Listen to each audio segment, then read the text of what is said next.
Eu vou chamar a Mara para ela orar, nos colocar diante de Deus e pedir que o Senhor nos abençoe no estudo da sua palavra que faremos nessa ocasião. Mara, por favor. Oremos. Senhor nosso Deus, neste momento tão solene em que iremos abrir a Tua palavra, queremos nos colocar, Senhor, primeiramente à Tua disposição, para que Tu realizes o milagre primeiramente na nossa vida, para que possamos, Senhor, ser também um motivo de gratidão, de louvor e de milagre na vida de outras pessoas. Sabemos, Senhor, quão especial é estar na Tua casa, quão especial, Senhor, é estar no dia em que Tu escolheste para nós esquecermos das nossas atividades gerais e nos concentrarmos na adoração em Ti.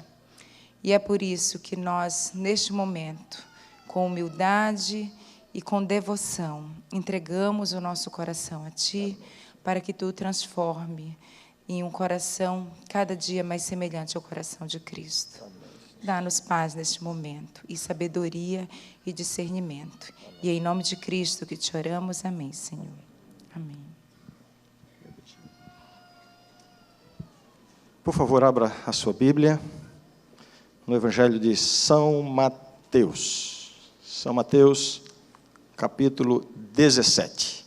Enquanto você abre, eu quero expressar aqui a nossa alegria de termos acabado de ouvir esses jovens tão lindos e tão talentosos, cantando, louvando a Deus e trazendo a inspiração para a nossa igreja.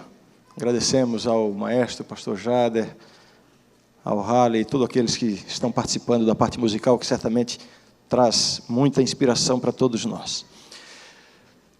São Mateus, capítulo 17. Capítulo 17, eu vou dizer o que eu digo toda vez que vou pregar. Permaneça com a sua Bíblia aberta. Permaneça com a sua Bíblia aberta, porque nós vamos recorrer ao texto em diversas ocasiões durante a mensagem. Se você viu no boletim, o milagre de hoje, como é que está descrito aí, o título do sermão? A moeda na boca do peixe. A moeda na boca do peixe. Na verdade, este milagre ele é mais conhecido. Quando se refere a este milagre, os escritores, os comentaristas, geralmente colocam o título O Pagamento do Imposto, ou Jesus paga o imposto. Mas eu preferi colocar aí dessa forma, a moeda na boca do peixe. Vamos ler então a história? Eu quero convidar você para que durante a leitura você já comece a tentar identificar os elementos interessantes e importantes da história. Essa é a primeira coisa que a gente faz quando vai ler um texto bíblico, especialmente nós pregadores, quando vamos preparar um sermão. A primeira coisa que a gente faz é começar a ler o texto bíblico. E quase sempre fazemos a leitura várias vezes, algumas vezes fazemos a leitura muitas vezes, de maneira atenta, já no texto, buscando aquilo que pode ser interessante ou aquilo que pode ser importante no texto. Então, é com essa atenção que eu quero convidar você a me acompanhar na leitura dessa história, um milagre relatado nos Evangelhos, no Evangelho de Mateus, em apenas 4 versículos, a partir do verso 24. São Mateus 17, a partir do verso 24, diz assim: Tendo eles chegado a Cafarnaum, dirigiram-se a Pedro os que cobravam o imposto das 2 dracmas e perguntaram: Não paga o vosso mestre as 2 dracmas? Sim, respondeu ele.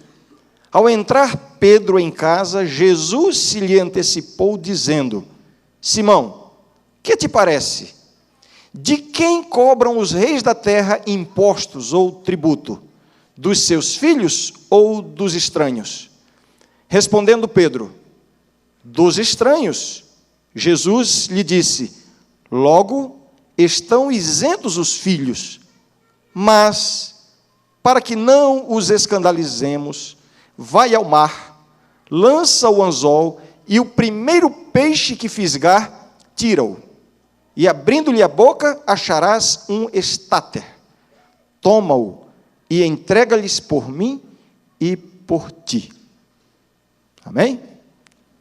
Eu tenho certeza que muitos de vocês já tiveram atenção chamada para pelo menos um ou dois aspectos, né, desse texto. Muito bem, vamos às considerações. A semelhança do que eu fiz recentemente no estudo de um outro milagre, eu vou apresentar a mensagem de hoje exatamente com as mesmas subdivisões. Vou fazer considerações introdutórias. Depois, a primeira subdivisão, eu estou chamando assim, a singularidade do milagre. Em seguida, veremos o significado do milagre. E, finalmente, para fecharmos e nos levar, quem sabe, a algumas decisões, veremos quais são as lições que este milagre traz para nós.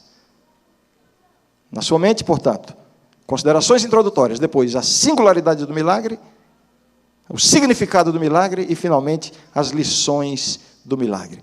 Então, a título de introdução, eu vou fazer alguns comentários. O primeiro deles, alguns estudiosos concordam que esta é uma das passagens de mais difícil compreensão no ministério de Cristo. Tanto no seu significado, como no seu contexto em que ela ocorre no Evangelho de Mateus. Portanto, é um texto, é uma história de difícil compreensão. Alguns olham e parece que a julgam meio fora de lugar. Veremos que isso não acontece. Uma outra coisa, este é um dos 3 milagres registrados apenas por Mateus. Eu já dei essa informação outras vezes. Os 4 evangelhos apresentam apenas 35 milagres operados por Jesus. Não me refiro a todos os eventos milagrosos, como o nascimento de Jesus, como os eventos da cruz, a transfiguração e outros eventos milagrosos. Me refiro aos milagres em que Jesus operou. Foram apenas 35. Então, esses milagres estão distribuídos pelos 4 evangelhos, e a maioria deles, ou pelo menos boa parte deles, a maioria se encontra em vários evangelhos.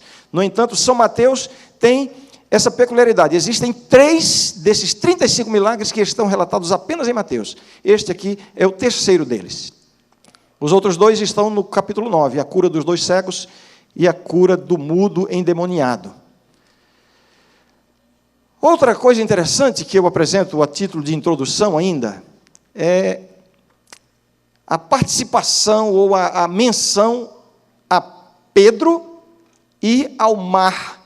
O texto fala do mar, mas nós sabemos que se trata do mar da Galileia, em cuja margem estava Cafarnaum. Cafarnaum, que por sinal era, digamos assim, o ponto de parada de Jesus em seu ministério na Galileia. Se pudéssemos dizer que Jesus tinha um endereço, esse endereço era a casa de Pedro em Cafarnaum. Então, eu estou aqui informando o seguinte, que esta menção, esta referência a Pedro e ao mar da Galileia é muito frequente nos milagres de Jesus. Pelo menos 8 milagres de Jesus envolveram Pedro de alguma forma, direta ou indiretamente. Pelo menos 6 milagres de Jesus envolveram o mar da Galileia. E 5 desses milagres envolvem ambos, tanto a Pedro quanto o mar da Galileia. Parece algo interessante isso, né? Aliás, Pedro, é meio natural que no contexto desse milagre, os discípulos em seguida estivessem questionando quem iria ser o maior no reino de Deus. Dá a impressão de que eles olhavam para Pedro e já percebiam que Pedro teria um lugar especial na mente dos discípulos. Porque Pedro, bom, a gente conhece Pedro, né? Pedro era aquele cidadão impulsivo, que falava antes de pensar, que agia, tomava a frente de todo mundo, né?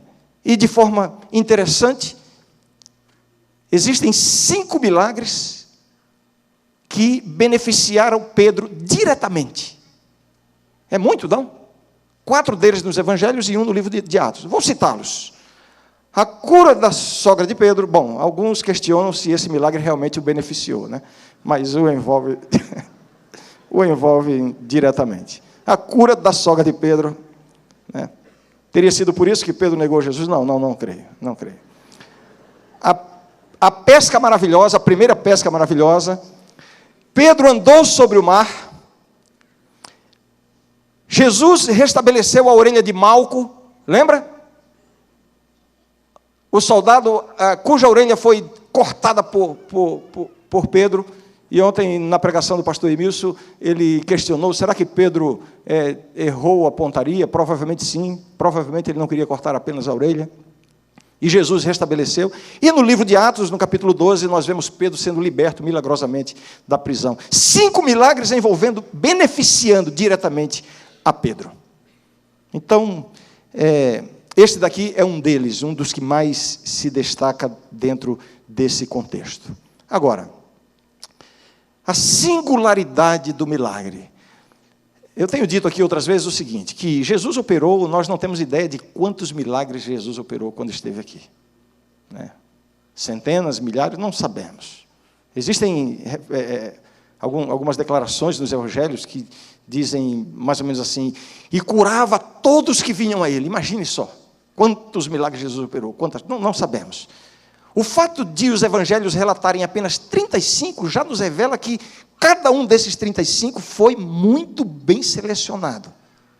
Então, é natural, já devemos ter essa expectativa, que mesmo o relato de um milagre, por mais simples que pareça, como é, por exemplo, a cura da sogra de Pedro, que eu preguei aqui um dia desses, parece uma coisa tão simples, mas cada um desses milagres vem carregado de importância, de lições. Porque se o Espírito Santo escolheu de todos, apenas 35 para deixar registrado nos evangelhos, é porque cada um desses é singular, é único, e é carregado de lições. Vejamos este daqui, a singularidade deste milagre. Algumas características desse milagre que o tornam único. Algumas delas. Primeiro, este milagre aparece apenas no Evangelho de Mateus, como eu já mencionei. Por que aparece apenas no Evangelho de Mateus? Evidentemente, não temos uma explicação completa, mas podemos fazer algumas deduções. Em primeiro lugar, porque uma das lições que se destaca nesse milagre é perfeitamente compatível com o propósito de Mateus ao escrever o seu Evangelho. Destacar Jesus como Rei Messias. E nós veremos como Jesus aparece dessa forma neste milagre. Daqui a pouquinho veremos isso. Por que aparece apenas em Mateus? Os outros evangelistas não contam esse milagre. Bem, podemos deduzir também que o fato de que Mateus, mais do que os outros evangelistas, tinha um interesse especial nesse tipo de assunto. Você se lembra que Mateus tinha sido um cobrador de impostos? Então, é natural que quando Jesus opera um milagre para pagar um imposto, uma taxa, é natural que Mateus tenha tido a sua atenção muito despertada para isso. Mateus teve muito interesse. Então, eu estou falando da singularidade do milagre. Em primeiro lugar, aparece apenas em Mateus. Em segundo lugar, este é o único milagre de todos os 35 relatados nos evangelhos. É o único milagre que Jesus opera e que o próprio Jesus é beneficiado pelo milagre.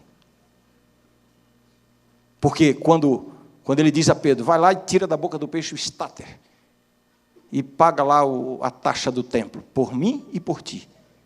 O próprio Jesus é beneficiado. Bem, não devemos concluir com isso que Jesus teria operado algum milagre em benefício próprio.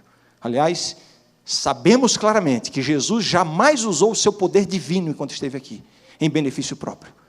Sempre usou o seu poder em benefício dos outros. Cada vez que ele precisava ser beneficiado pelo poder sobrenatural, ele o recebia do Pai. Mas aqui, secundariamente, Jesus é beneficiado, embora o objetivo primário não fosse beneficiar-se a si mesmo.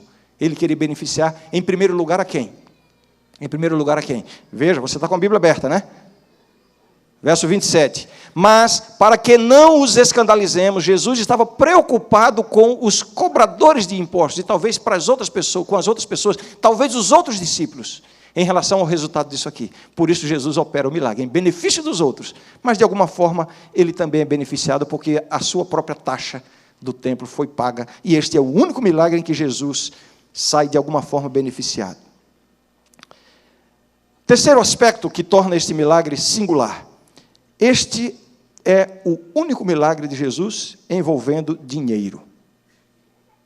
Você não vai ver nenhum dos outros 35 milagres envolvendo dinheiro. Este é o único milagre que envolve dinheiro.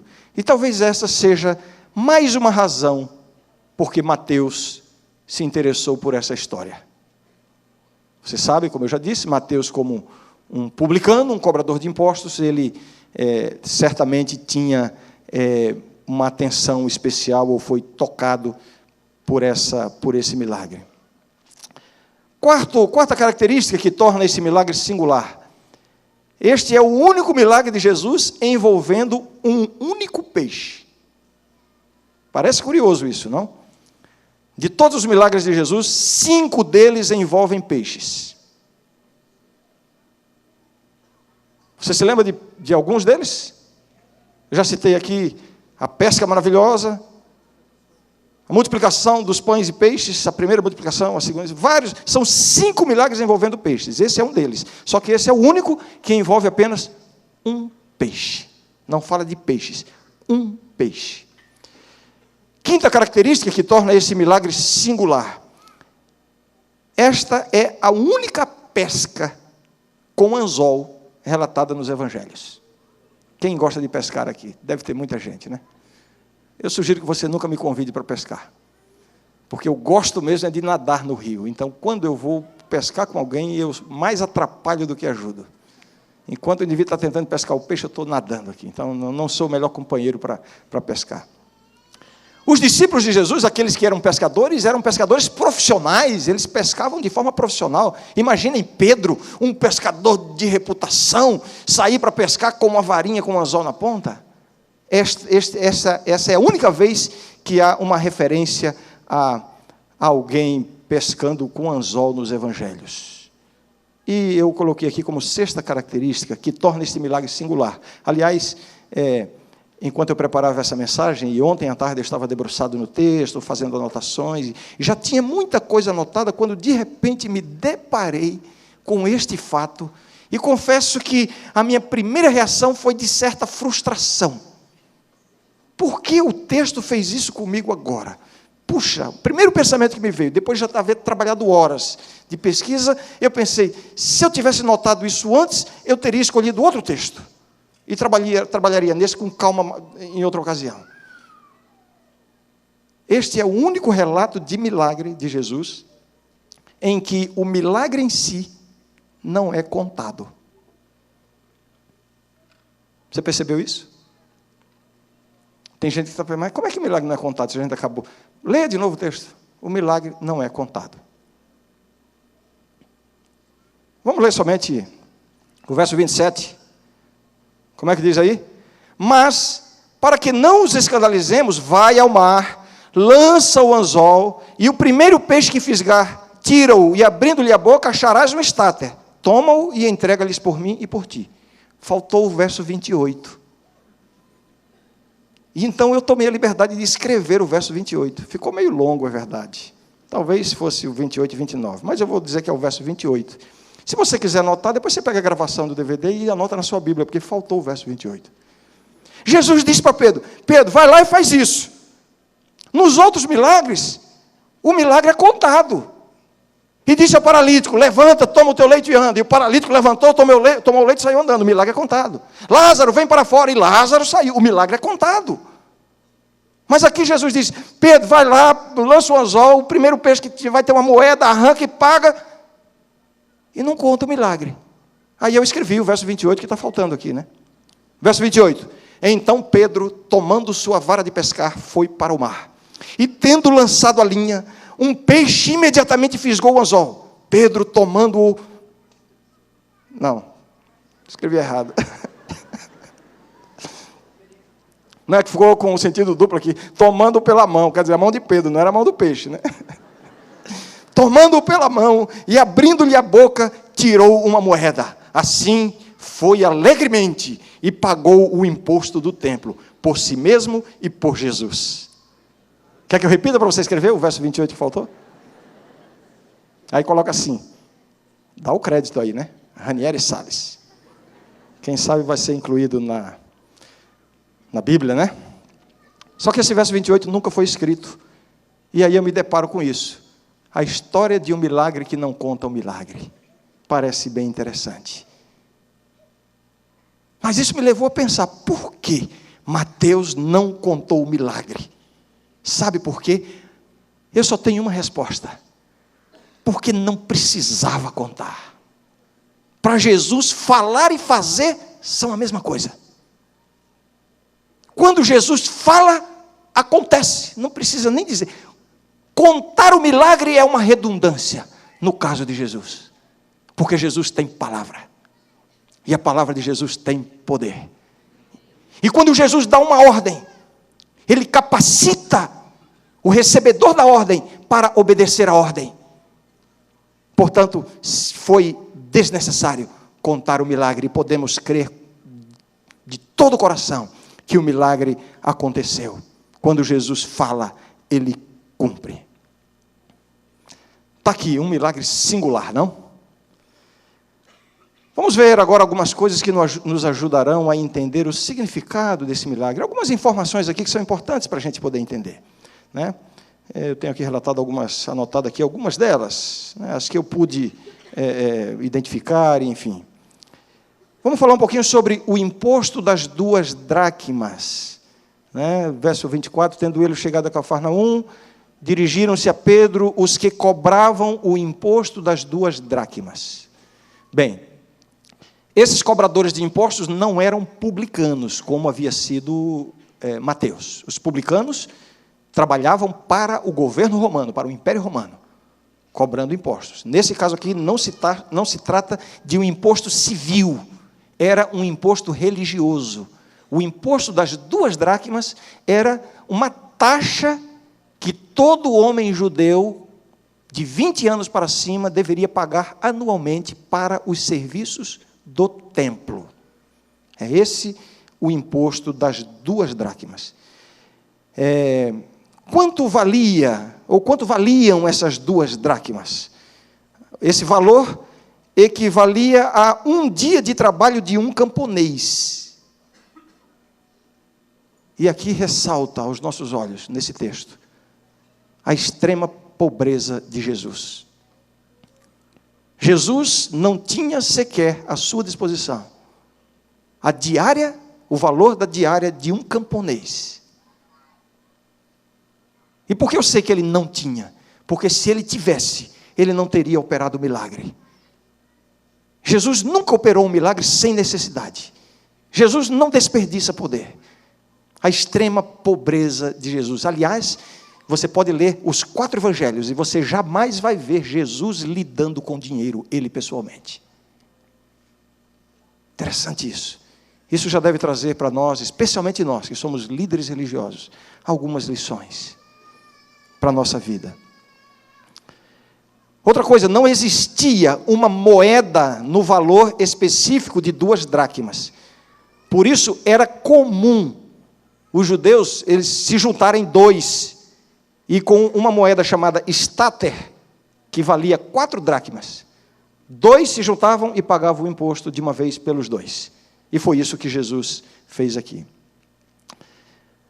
Ainda para a gente entender o significado do milagre, a resposta de Pedro, né? A resposta de Pedro, na verdade, não deve nos surpreender muito, né? Como é que diz aí? Tendo chegado, tal, finalzinho do verso 24, não paga o vosso mestre as 2 dracmas? Verso 25, sim, respondeu ele. Assim era Pedro. Pedro respondia logo. Olha, será que Pedro não deveria entrar em casa, consultar o mestre e trazer a resposta? Ah, mas Pedro não era desse tipo. Pedro, ele já tinha a resposta pronta. Pedro já vai falando. E ele fala por si mesmo, fala pelos outros, e no caso aqui, ele dá uma de representante de Jesus. Sim. Aliás, a estrutura gramatical da pergunta é retórica. Ou seja, a forma como foi perguntado, já se esperava uma resposta positiva. A ideia da pergunta no original é assim: o mestre de vocês paga a taxa do templo, não paga? Já se esperava o quê?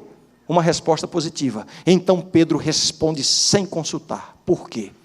De alguma forma, Pedro era defensor de Jesus, né? Lembram que uma vez ele arrancou a espada e quis matar o soldado e cortou a orelha do... Assim era Pedro. Então Pedro, para proteger Jesus, já vai respondendo sim. Já pensaram? Se corre por aí a reputação de que Jesus não paga a taxa do templo? Outra coisa, qual vai ser a reação desses homens? Isso vai gerar uma inimizade contra Jesus. E Jesus havia pouquíssimo tempo atrás, um pouquinho antes, anunciado a sua morte. E agora Pedro ainda está sofrendo com aquela realidade de que Jesus vai morrer, o seu mestre amado.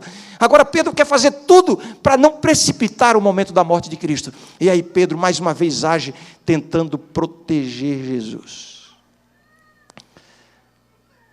Uau, toda vez que a gente quer proteger Jesus, geralmente a gente mete os pés pelas mãos, né? Pedro fazia isso. Agora, uma outra coisa interessante no texto, né? Que nos ajuda a entender o significado. Veja aí o verso 25. Sim, respondeu ele. Ao entrar Pedro em casa, o que Pedro foi fazer em casa? Quer dizer, Pedro está aqui, os cobradores chegam, cadê o imposto do mestre de vocês? Ele paga. E aí Pedro entrou. O que ele foi fazer em casa? Claro, ele foi conversar com Jesus. Jesus, estão cobrando imposto, né? Agora, o que diz o texto? Vamos lá, verso 25. Sim, respondeu ele. Ao entrar Pedro em casa, Jesus se lhe antecipou, dizendo: Simão, que te parece? De quem cobram os reis da terra impostos ou tributo? Dos seus filhos ou dos estranhos? Jesus se antecipa. Ora, Pedro não era sempre o primeiro a falar? Era ou não era? Hein, gente? Era. Mas Jesus interrompe Pedro. Finalmente Jesus interrompeu Pedro, né? Outra coisa, aqui está o que coloca este milagre dentro do propósito do Evangelho de Mateus. Ressaltar o caráter divino, a messianidade de Jesus. Jesus se lhe antecipou, quer dizer, Jesus já sabia do que estava acontecendo, Jesus estava lendo o pensamento de Pedro, a onisciência de Jesus. E Jesus, então, antes que Pedro abrisse a boca para falar, e Pedro falava rápido, Jesus já vai na frente. Por isso que o texto diz isso, se lhe antecipou. E a palavra usada aqui é uma ideia de interrupção abrupta, avançou, Jesus foi rápido. Aí eu percebo uma coisa interessante aqui no capítulo 17 de São Mateus. No capítulo 17 de São Mateus, puxa, eu deveria ter verificado, mas eu creio que provavelmente são as únicas vezes que acontecem nos quatro evangelhos. Em São Mateus 17, Pedro é interrompido por Deus 2 vezes. Vejamos. Início do capítulo, o relato da transfiguração, Jesus no monte transfigurado, ao lado de Elias e Moisés, embaixo Pedro, Tiago e João. Vendo aquela cena extraordinária, glorificada, aquela coisa espetacular. Aí verso 4. Então disse Pedro a Jesus, olha, esse Pedro, ele falava sem pensar mesmo. Pedro, puxa vida. Senhor, bom é estarmos aqui. Se queres, farei aqui 3 tendas. Uma será tua, outra para Moisés, outra para Elias. Verso 5. Falava ele ainda, quando uma nuvem luminosa os envolveu, e eis que vindo da nuvem uma voz que dizia: Este é o meu filho amado em quem me comprazo. A ele ouvi. Falava Pedro ainda, quando Deus Pai o interrompeu. Na primeira vez, Deus Pai interrompe a Pedro. Na segunda vez, na pesca do peixe, na cobrança do imposto, Deus Filho interrompe a Pedro. Só que nesse caso, Jesus nem deixou que Pedro começasse a falar. E aqui vemos essa estrutura do capítulo 17 de São Mateus. O capítulo 17 de São Mateus começa revelando a divindade de Jesus e termina ressaltando a sua humanidade. Nada mais divino do que a transfiguração, nada mais humano do que ter que pagar imposto. Vejam o contraste num único capítulo da Bíblia. E assim a gente vai entendendo, né, o significado deste milagre, a importância desse milagre. Outro fato que nos ajuda a entender o significado do milagre foi o fato de que Jesus era isento de pagar essa taxa. Jesus era isento de pagar essa taxa. Levitas, sacerdotes e profetas eram isentos da taxa do templo. E Jesus, o profeta dos profetas, estaria isento. Aliás, considerado um mestre, um rabi, seguido por seus discípulos, isso já era suficiente para ele não ser cobrado em relação à taxa do templo. Jesus era isento. Como filho de Deus, ele também estava isento. Não é isso que ele diz? Ao entrar Pedro em casa, verso 25, Jesus se lhe antecipou dizendo: Simão, o que te parece? De quem cobram os reis da terra impostos ou tributo? Dos seus filhos ou dos estranhos? Respondendo Pedro: dos estranhos. Jesus lhe disse: logo estão isentos os filhos. O que Jesus está dizendo? Bem, alguns querem dizer que Jesus se referia aqui a todos os seus discípulos, talvez a todos os judeus, porque são filhos de Deus, mas na verdade Jesus estava se referindo a si mesmo. A taxa do templo deve ser cobrada. Mas de quem se cobram taxas? Dos filhos ou dos estranhos? Dos estranhos. Então, eu sou filho do dono do templo. O dono do templo não vai cobrar taxa do seu próprio filho. Olha aqui Jesus apresentando a sua divindade, a sua origem divina, a sua filiação do Pai. Se havia um imposto que Jesus não deveria pagar, era exatamente o imposto do templo. Pois o templo tinha sido construído em honra a ele mesmo, a Jesus. O significado do templo era Jesus. Tudo que acontecia no templo apontava para Jesus.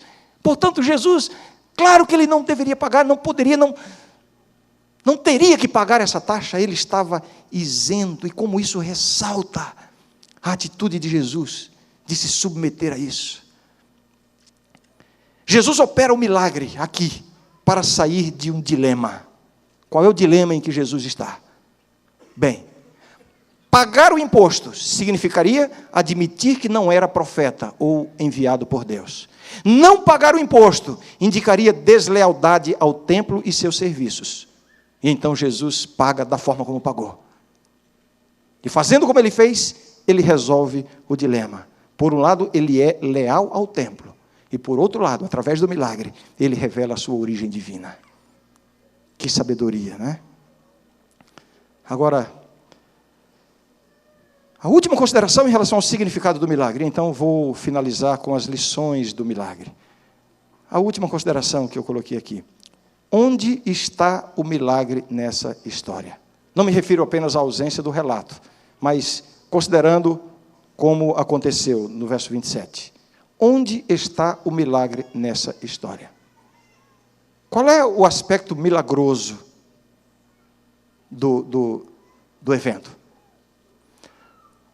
A moeda na boca do peixe não precisaria de milagre.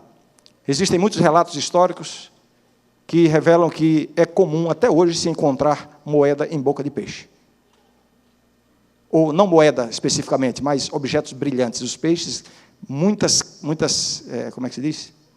Muitos tipos de peixe, muitas espécies são atraídas por coisas que cintilam na água. Portanto, era relativamente comum e ainda é encontrar moeda na boca do peixe. Pedro fisgar o peixe com a moeda, foi aí o milagre? Bem, havia uma possibilidade natural de Pedro fisgar a moeda, mas já começa a dificultar um pouquinho mais. A moeda ser do valor exato que Jesus disse? Havia uma possibilidade? Sim, 0,000 e por aí vai. Ser o primeiro peixe a ser fisgado, e não foi com rede, foi com anzol.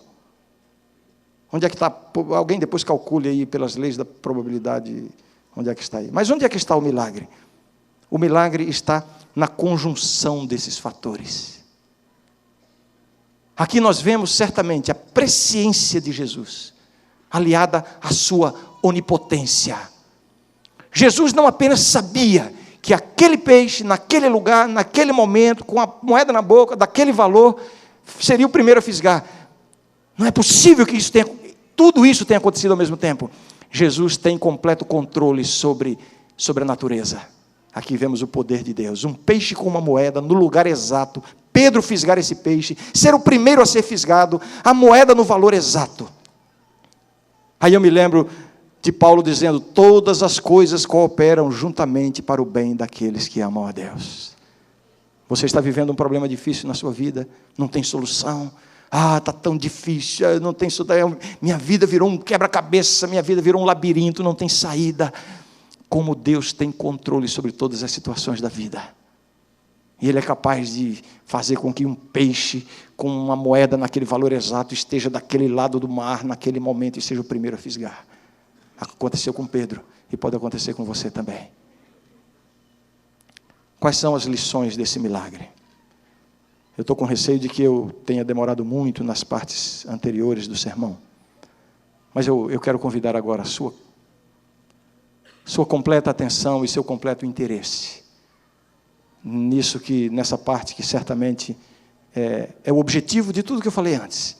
Construir, né, na sua cabeça um interesse, um conhecimento para que nós possamos juntos agora ver quais são as lições que esse milagre traz para a nossa vida. A primeira delas eu acabo de mencionar.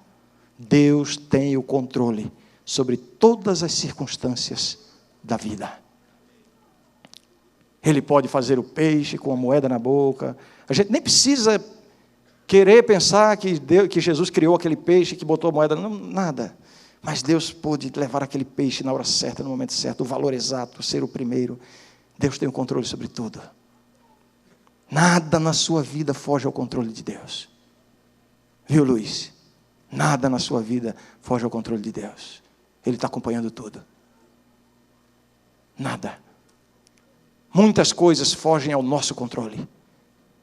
E quando as circunstâncias da vida fugirem ao seu controle, você tem dois caminhos. Um deles é não crer em Deus e se desesperar e começar a lutar com as suas próprias forças.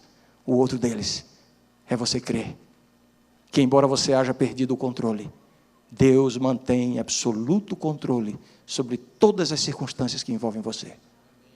Ele sabe de tudo. Jesus se antecipou a Pedro. Jesus já sabia do que se tratava. Jesus sabe de tudo que acontece na nossa vida. E Ele sempre tem formas, as mais inesperadas, para solucionar as coisas. Esta é uma grande lição que extraímos dessa história. Existem lições que vêm secundariamente no texto, mas que estão presentes e são importantes.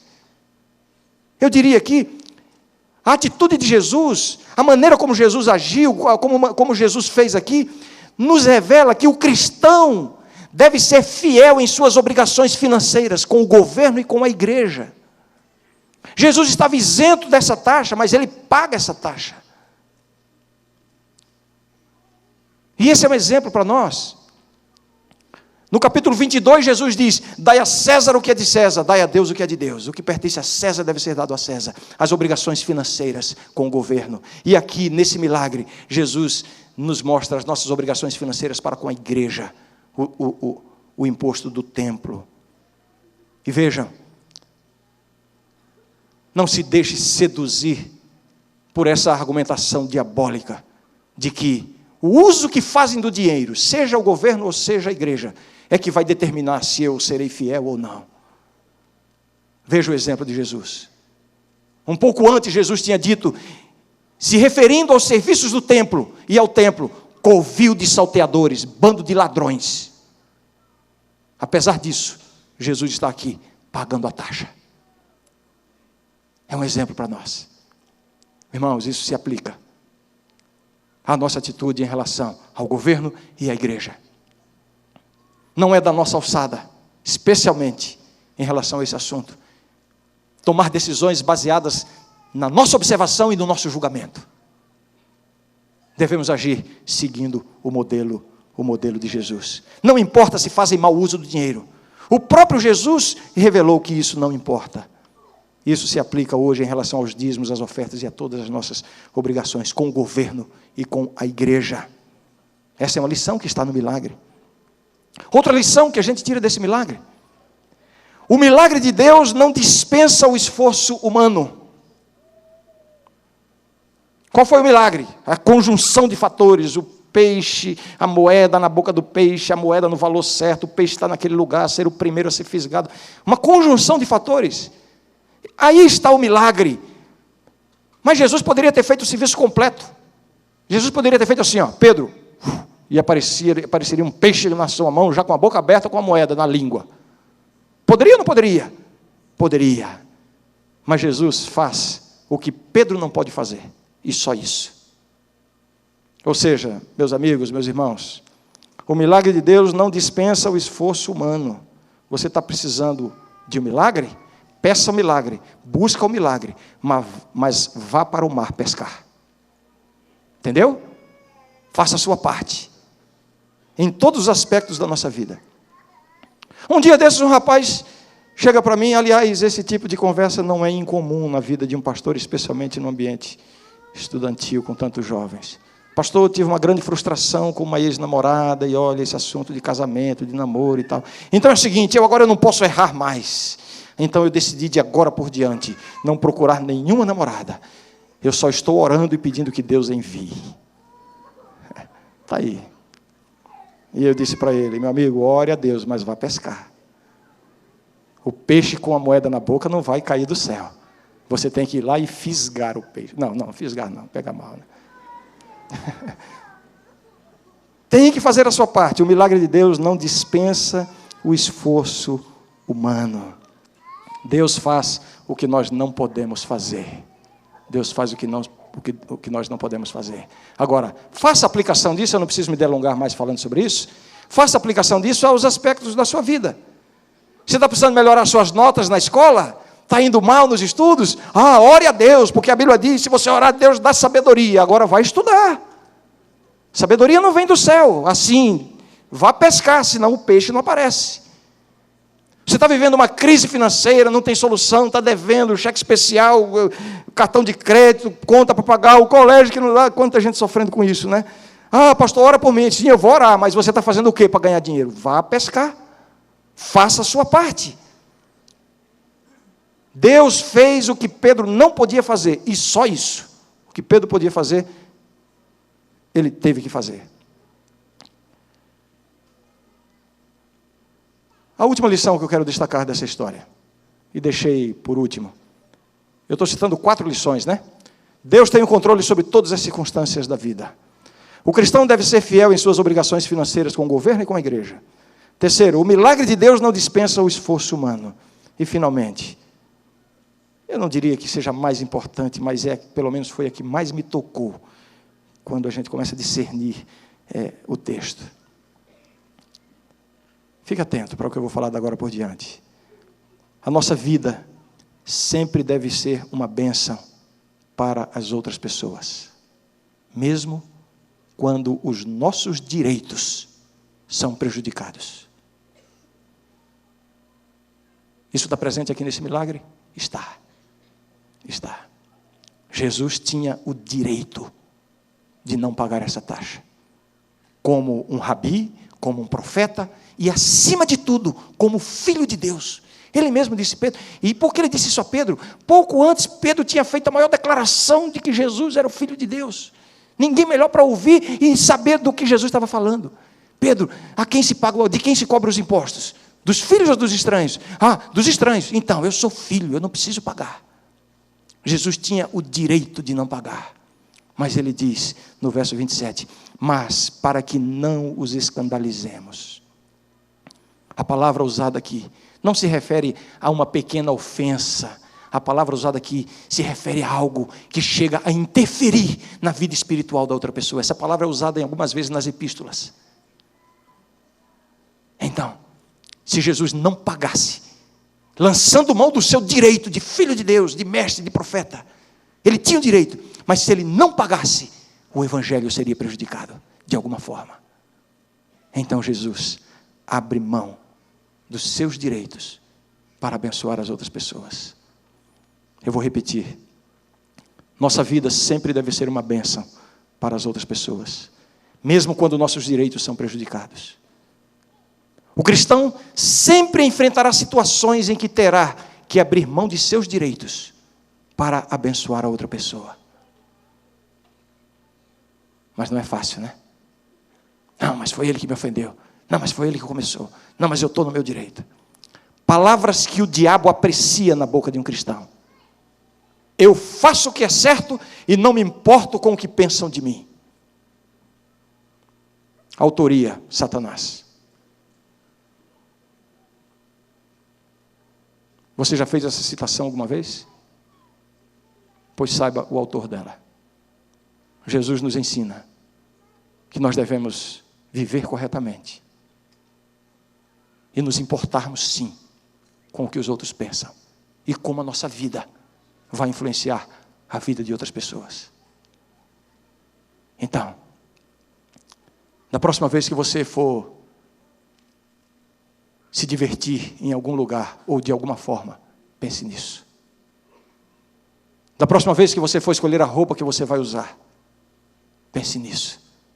Como a sua vida irá abençoar ou não as outras pessoas. Da próxima vez que vier um palavrão à sua boca, pense a influência que isso vai causar na vida de outras pessoas, especialmente dos seus amigos, dos seus companheiros. Influência que certamente não será para a salvação. Ah, mas não é nada demais. Não é isso que eu estou discutindo. A sua vida deve servir para abençoar as pessoas. É isso que Jesus nos ensina. Da próxima vez que você for comer alguma coisa ou beber alguma coisa, pense em como isso poderá servir para abençoar a vida de outras pessoas. O cristão deve viver de tal forma a não escandalizar. Pelo contrário, a sua vida deve despertar nas pessoas o desejo de conhecer e seguir a Jesus. Às vezes é difícil isso, especialmente quando temos que abrir mão dos nossos direitos. Recentemente eu ouvi de uma história envolvendo um pregador famoso da atualidade nos Estados Unidos. Um escritor e um pregador muito famoso. Ele conta que ele foi com a sua esposa a um shopping center e não havia lugar para estacionar o carro. E ele ficou rodando com o carro, e todos nós sabemos como é tenso esse momento que a gente está procurando estacionamento, e vem um, sai, mas já tem alguém esperando, com a pisca ligada, a gente não vai lá, e ele esperou meia hora, uma hora, sei lá, muito tempo esperando, até que finalmente alguém sinalizou que ia sair, ele parou o carro no jeito para entrar, deu sinal, ligou o pisca-alerta, deixando claro que iria ocupar aquela vaga, e então a pessoa demorou, pôs sacola e tal, e finalmente quando a pessoa saiu, quando ele pensou em avançar o seu carro, dobrou na esquina do estacionamento um carrinho menor com um casal de jovens dentro. O casal já veio, já ocupou a vaga, desceu, foi embora, nem olhou para ele, nem viu. E é claro, né, como qualquer um de nós, o sangue ferveu e ele, correndo, arrumou um lugar para estacionar e já baixou o vidro e queria falar alguma coisa e depois resolveu parar o carro e a natureza carnal nessa hora. Mas alguns momentos se passaram e finalmente ele não conseguiu encontrar o casal que entrou, mas ele tinha que tirar uma satisfação, escuta. E não tirou satisfação, visivelmente nervoso. Bem, as horas se passaram, já quando estava perto de sair do shopping, de repente, numa porta daquelas que abre e fecha, ele ia passando daqui para lá, o casal vinha de lá para cá, o casal nem sabia que ele tinha sido, o casal nem tinha visto o carro que estava esperando. Quando o casal viu, que ele viu e já pensou, é agora que eu vou tirar satisfação. Aí, olharam, pastor fulano, é o senhor? Sim. Puxa, aí abriram a bolsa, nós temos aqui um livro seu, o senhor pode dar um autógrafo? Pastor, o seu livro transformou a nossa vida, nós conhecemos Jesus através do senhor, saiba que o senhor tem sido um instrumento de Deus, para abençoar as pessoas. O nosso alvo na vida é sermos cristãos, assim como o senhor, por favor nos dê o seu autógrafo. Saiba que muitas vezes você não terá a oportunidade de identificar o resultado dos seus atos. Mas saiba também que cada ato, cada palavra, cada atitude, cada comportamento vai influenciar as pessoas. E Jesus esteve disposto a abrir mão dos seus direitos para abençoar as pessoas. Alguns textos da Bíblia. Acompanhe a leitura para a gente ganhar tempo. Eu vou citar, eu dou a citação em seguida. O apóstolo Paulo diz assim: entretanto, não usamos desse direito, antes suportamos tudo para não criarmos qualquer obstáculo ao Evangelho de Cristo. Disposição de abrir mão dos seus direitos para abençoar as pessoas. 1 Coríntios 9, verso 12. Outro texto de Paulo, um pouco mais longo, mas eu convido a sua atenção. Fique atento para a leitura. O apóstolo Paulo diz assim: todas as coisas são lícitas, mas nem todas convêm. Todas são lícitas, mas nem todas edificam. Ninguém busque o seu próprio interesse, e sim o de outrem. Comei de tudo que se vende no mercado, sem nada perguntardes, por motivo de consciência. Porque do Senhor é a terra e a sua plenitude.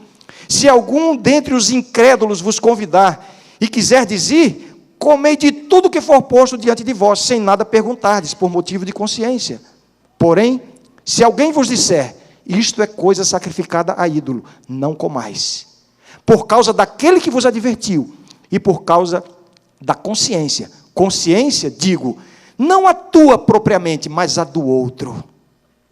Pois, porque há de ser julgada a minha liberdade pela consciência alheia? Se eu participo com ações de graças, por que hei de ser vituperado por causa daquilo por que dou graças? Portanto, quer comais, quer bebais, ou façais outra qualquer coisa, fazei tudo para a glória de Deus. Não vos torneis causa de tropeço, nem para judeus, nem para gentios, nem tampouco para a igreja de Deus, assim como, e aqui eu sublinhei, assim como também eu procuro em tudo ser agradável a todos, não buscando o meu próprio interesse, mas o de muitos, para que sejam salvos. Você entendeu? É claro que o contexto do que eu li aqui não estava, vai comer, não pergunta, não está falando nada aqui de carne de porco, não é nada disso. A questão aqui é carne sacrificada ao ídolo. Em outras palavras, Deus está dizendo, se a sua consciência permite, coma a carne sacrificada ao ídolo. É carne do mesmo jeito. Não? Agora, se alguém acha que não deve comer, respeite a consciência. Não é a sua está tranquila. A consciência do outro.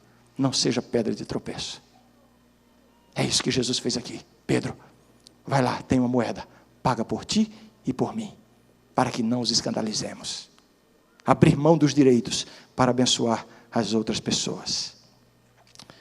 E eu termino dizendo duas coisas. Aliás, dizendo uma coisa e fazendo uma pergunta. Eu termino dizendo, Pedro aprendeu a lição. Como é que eu sei que Pedro aprendeu a lição? Deixa eu voltar ao texto que eu li anteriormente. Eu li 1 Coríntios 9, 12 e li 1 Coríntios 10, 23 a 33. 1 Coríntios 10, 23 a 33. Como é que eu sei que Pedro aprendeu a lição? Vejam o que Pedro, mais tarde, escreveu. Pedro escreveu assim, vejam. Isso aqui me faz pensar que Pedro se lembrou do milagre do peixe. Eu tenho certeza que Pedro se lembrou. Eu vou perguntar para ele. Se ele estiver lá. Não, melhor dizer, se eu estiver lá, né? Ele vai estar. Pedro escreveu assim, sujeitai-vos a toda instituição humana por causa do Senhor, quer seja ao rei como soberano, quer às autoridades como enviadas por ele, tanto para castigo dos malfeitores, como para louvor dos que praticam o bem, porque assim é a vontade de Deus, que pela prática do bem façais emudecer a ignorância dos insensatos, como livres que sois. O que foi que Jesus disse? O filho está isento, a palavra isento que Jesus usa no milagre, significa livre. O Evangelho nos liberta. Mas Pedro diz, cadê? Como livres que sois, não usando todavia a liberdade por pretexto da malícia, mas vivendo como servos de Deus. Aí ele diz assim, tratai todos com honra, amai os irmãos, temei a Deus, honrai o rei. Que coisa impressionante. Pedro aprendeu a lição. Agora eu termino fazendo a pergunta. E você? Também aprendeu a lição? Essa é a pergunta. Tem alguém aqui vivendo uma situação no casamento? De crise, de desentendimento? E você talvez esteja cheio ou cheia de direitos. Você foi o prejudicado, você foi a traída, você tem todos os direitos. A pergunta agora é, você aprendeu a lição que Jesus nos ensinou hoje? Você está disposto, você está disposta a dar o braço a torcer? Abrir mão de seus direitos e se submeter a outra pessoa a fim de resgatar o relacionamento? Pagar o imposto, mesmo sem dever? Pastor, eu gostaria, mas é difícil. Vá pescar. Jesus vai dar o peixe com a moeda na boca. Jesus vai capacitar você. Vá pescar, peça a Deus. Clame a Deus, para que Deus Coloque em seu coração essa atitude. Deus tem um peixe com uma moeda na boca para você. Mas você precisa estar disposto a ir pescar. Pais, mães, tem alguém aqui vivendo uma crise de relacionamento com os filhos? Ou com um filho em particular? Vocês já não se falam direito, já não há mais respeito. Você está disposto a abrir mão dos seus direitos, como o ofendido, como aquele que foi prejudicado? Você está disposto a abrir mão disso? Dos seus direitos e de suas razões, a fim de reconquistar a amizade e o respeito do seu filho? Tem que dar o braço a torcer. Ah, pastor, eu gostaria, mas é tão difícil. Vá pescar. Jesus vai colocar a moeda na boca do peixe, para que você possa fazer. Ele opera o milagre, mas você precisa tomar a iniciativa. Filhos, meus jovens, queridos jovens da minha igreja, eu sou tentado a olhar mais para esse lado, porque eu sei que a maioria está ali, mas eles estão espalhados por toda a igreja. Tem alguém aqui que está com mágoa do papai ou da mamãe, de um irmão, de algum parente? Existe uma mágoa, existe um coração ferido, existe um ressentimento. Alguém aqui que talvez tenha sido prejudicado, maltratado, desrespeitado pelo pai ou pela mãe, e nutre essa mágoa. Você entendeu a lição que Jesus nos dá? Você está disposto a se submeter, a se humilhar diante dos seus pais, mesmo que eles o tenham maltratado, a fim de oferecer a eles novamente o seu amor, o seu carinho e o seu respeito? Ah, pastor, é tão difícil. A ferida é tão profunda, é tão doída. Vá pescar. Deus vai colocar a moeda na boca do peixe. Deus vai lhe capacitar a fazer isso. Mas você precisa tomar a iniciativa. Eu tenho que terminar essa mensagem fazendo uma oração. E eu quero orar por aquela pessoa que precisa abrir mão de algum direito, de alguma razão,